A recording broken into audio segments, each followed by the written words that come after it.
தேசிய ஜனநாயக கூட்டணியினுடைய முதல் அரசியல் பொதுக்கூட்டம் இன்று தினம் மதுராந்தகத்தில் நடைபெறுகிறது. அதற்கான ஏற்பாடுகள் தற்போது தீவிரமாக மேற்கொள்ளப்பட்டு வரக்கூடிய காட்சிகளை தான் பார்க்கிறோம். மேடை தயார் செய்யப்பட்டு இருக்கிறது. பிரதமருடைய பாதுகாப்பு அதிகாரிகள் மேடையில் தீவிரமான ஒரு பாதுகாப்பு பரிசோதனையை மேற்கொண்டுட்டு வராங்க. ஒரு பக்கம் லட்சக்கணக்கான இருக்கைகள் போடப்பட்டு இருக்கிறது. கூட்டணி தேசிய ஜனநாயக கூட்டணியில் அங்கம் வகிக்கக்கூடிய கட்சிகளுடைய தொண்டர்கள், நிர்வாகிகள் தற்போது இந்த முதல் பொதுக்கூட்டத்தில் பங்கேற்பதற்காக தொடர்ச்சியாக வருகை தந்து வரக்கூடிய அந்த காட்சிகளை தான் பார்த்து வருகிறோம்.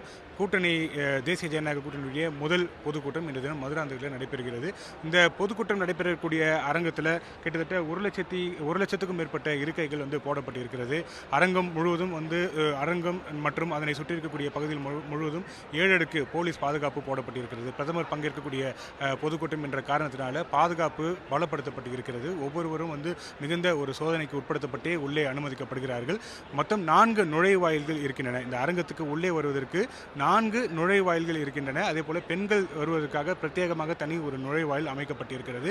ஆங்காங்கே LED திரைகள் அமைக்கப்பட்டிருக்கிறது. தூரத்தில் இருக்கக்கூடிய மேடையில் நடக்கக்கூடிய நிகழ்வுகளை அண்மையில் பார்க்கக்கூடியதற்கு ஏதுவாக ஆங்காங்கே LED திரைகள் அமைக்கப்பட்டிருக்கிறது. பொதுமக்களுக்கான அடிப்படை தேவைகள் பூர்த்தி செய்யக்கூடிய வகையில் ஆங்காங்கே கழிப்பறைகள் அமைக்கப்பட்டிருக்கின்றன. குடிநீர் வசதிகள் ஏற்படுத்தப்பட்டிருக்கின்றன.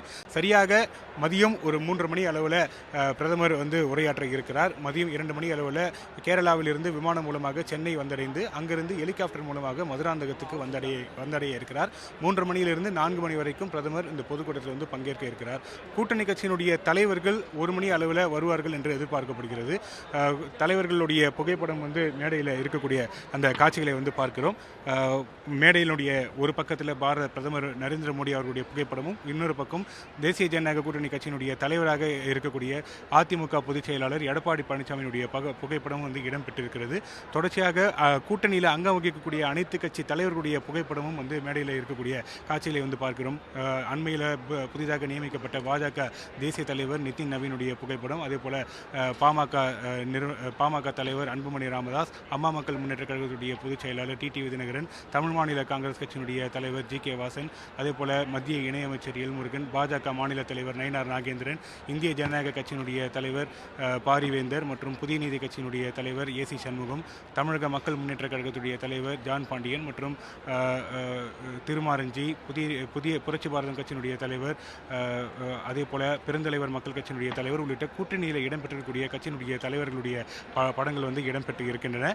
தலைவர்கள் சரியாக ஒரு 1 மணி அளவில் இந்த பொதுக்கூட்டம் நடைபெறக்கூடிய அரங்கத்துக்கு வருவார்கள் என்று எதிர்பார்க்கப்படுகிறது. போக்குவரத்து பொறுத்த வரைக்கும் தேசிய ஜனநாயக கூட்டணி கட்சியினுடைய முதல் பொதுக்கூட்டம் நடைபெறக்கூடிய அந்த மேடை இருக்கக்கூடிய அந்த பொதுக்கூட்டம் நடைபெறக்கூடிய இடம் என்பது ஜிஎஸ்டி சாலை, முக்கியமான ஒரு சாலையாக இருக்கிறது. சென்னையிலிருந்து திருச்சி செல்லக்கூடிய தேசிய நெடுஞ்சாலையில் இந்த பொதுக்கூட்டம் நடைபெற இருக்கக்கூடிய காரணத்தினால, பிரதமர் பங்கேற்கக்கூடிய பொதுக்கூட்டம் என்ற காரணத்தினால போக்குவரத்து மாற்றம் செய்யப்பட்டிருக்கிறது. இன்னும் சற்று நேரத்தில் 11 மணி அளவில் போக்குவரத்து முற்றிலுமாக மாற்றம் செய்யப்படும் என்று தெரிவிக்கப்பட்டிருக்கிறது. சென்னையிலிருந்து திருச்சி நோக்கி செல்லக்கூடிய வாகனங்கள் வண்டலூர் வழியாக திருப்பூரூர் சென்று அங்கிருந்து ஈசிஆர் வழியாக வாகனங்கள் திருப்பி விடப்பட்டிருக்கிறது. அதே போல திருச்சியிலிருந்து சென்னை வரக்கூடிய வாகனங்கள் மாற்றுப்பாதையில் காஞ்சிபுரம் வழியாக, திருவண்ணாமலை காஞ்சிபுரம் வழியாக மாற்றுப்பாதையில் செல்வதற்கு வழிவகை செய்யப்பட்டிருக்கிறது. சில வாகனங்கள் ஈசிஆர் சாலை வழியாகவும் செல்வதற்கு இந்த பாதைகள் அமைக்கப்பட்டிருக்கிறது. கனரக வாகனங்கள், இந்த வாகனமும் தற்போதைக்கு இந்த ஜிஎஸ்டி சாலையில் இன்று இரவு வரைக்கும் அனுமதிக்கப்படாது என்று தெரிவிக்கப்பட்டிருக்கிறது. அரசு பேருந்துகள் மாற்றுப்பாதையில் திருப்பி விடப்பட்டிருக்கிறது. பாதுகாப்பை பொறுத்த வரைக்கும் முற்றிலுமாக போலீஸுடைய பாதுகாப்பு வலயத்துக்குள் இந்த பகுதி முழுவதுமே கொண்டு வரப்பட்டிருக்கிறது. ட்ரோன்கள் பறப்பதற்கு தடை விதிக்கப்பட்டிருக்கிறது. தொடர்ச்சியாக இந்த பொதுக்கூட்டத்தில் பங்கேற்பதற்காக தொண்டர்கள் தொடர்ந்து வருகை தந்து வருகிறார்கள். சென்னை மட்டுமில்லாமல் அருகாமையில் இருக்கக்கூடிய மாவட்டங்கள் காஞ்சிபுரம், செங்கல்பட்டு, விழுப்புரம், கிருஷ்ணகிரி, தருமபுரி போன்ற பல்வேறு மாவட்டங்களிலிருந்து தொடர்ச்சியாக